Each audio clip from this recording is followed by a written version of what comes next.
Hello friends, welcome to my channel. AP EAMCET వాళ్ళకి మనకి key response ద్వారా marks అనేవైతే check చేసుకున్నారు. బట్ అవైతే ఫైనల్ కాదనమాట. ఎందుకంటే మనకి నార్మలైజేషన్ ద్వారా మాత్రమే మనకి ఫైనల్ అయితే అవుతుంది మార్క్స్ అనేవైతే. అయితే ప్రెజెంట్ ఈ నార్మలైజేషన్ అంటే మీ అందరికీ తెలిసే ఉంటుంది. హార్డ్ షిఫ్ట్ వచ్చిన వాళ్ళకి, ఈజీ షిఫ్ట్ వచ్చిన వాళ్ళకి, మోడరేట్‌గా వచ్చిన వాళ్ళకి ప్రతి ఒక్కరికి కూడా సమానంగా మార్క్స్ ఇవ్వడమే ఈ యొక్క నార్మలైజేషన్ సంబంధించిన పద్ధతి అయితే అన్నమాట. అయితే ఇందులో ప్రెజెంట్ చూసుకున్నట్లయితే కొన్ని షిఫ్ట్‌ల వారికి మార్క్స్ పెరిగే ఛాన్స్ అయితే ఉన్నాయి. అయితే ఎంతవరకు పెరగొచ్చు, అయితే ముందుగా ఏ షిఫ్ట్స్ పెరుగుతాయి అనేది ప్రతీదీ కూడా ఈ వీడియోలో ఫుల్ డీటెయిల్స్ అయితే తెలుసుకోవడానికి అయితే ప్రయత్నిద్దాం. ఈ వీడియోనైతే లాస్ట్ వరకు చూడండి. అప్పుడే మీకు ఫుల్ డీటెయిల్స్ అన్నీ కూడా తెలుస్తది. ఇంకా లేట్ చేయకుండా వీడియోలోకైతే వెళ్ళిపోదాం. సో, ప్రెజెంట్ మీరిక్కడ చూసుకున్నట్లయితే ఏ షిఫ్ట్ వాళ్ళకి ఎంత డిఫికల్టీ లెవెల్ అని చెప్పేసయితే ఉందండి.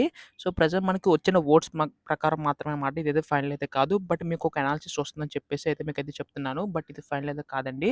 బట్ మీరు చెక్ చేసుకోండి. మనకి మే 21 వరకు మోడరేట్ టఫ్ అయితే ఉందన్నమాట. అయితే మనకి 6.9 వరకు డిఫికల్టీ రేట్ అయితే ఇచ్చారు.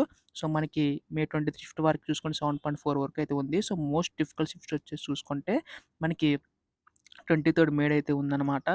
అలాగే మనకి సెకండ్ మోస్ట్ డిఫికల్ట్ చూసుకుంటే మే 26 షిఫ్ట్ 1 వాళ్ళకి. థర్డ్ మోస్ట్ డిఫికల్ట్ షిఫ్ట్ చూసుకుంటే మే 22 షిఫ్ట్ 2 వాళ్ళకి. సో, ఈ విధంగా అయితే మనకి షిఫ్ట్స్ అయితే ఇచ్చారు.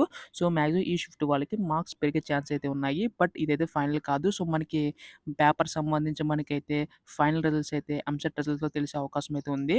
బట్ మనకొచ్చిన అనాలిసిస్ ప్రకారం, మనకొచ్చిన ఓట్స్ ప్రకారం అయితే ఈ విధంగా అయితే ఉంది ఫ్రెండ్స్. సో, మీకు క్లారిటీ అయితే వచ్చిందనుకుంటున్నాను. ఈ విధంగా మార్క్స్ అనేవైతే మనకైతే ఫైనల్ అయితే చేస్తారు. సో, ఎటువంటి లేటెస్ట్ అప్డేట్స్ అన్నీ కూడా మిస్ కాకుండా తెలుసుకోవాలనుకుంటే వెంటనే ఛానల్ అయితే సబ్స్క్రైబ్ చేసుకోండి. Thanks for watching guys. By by now.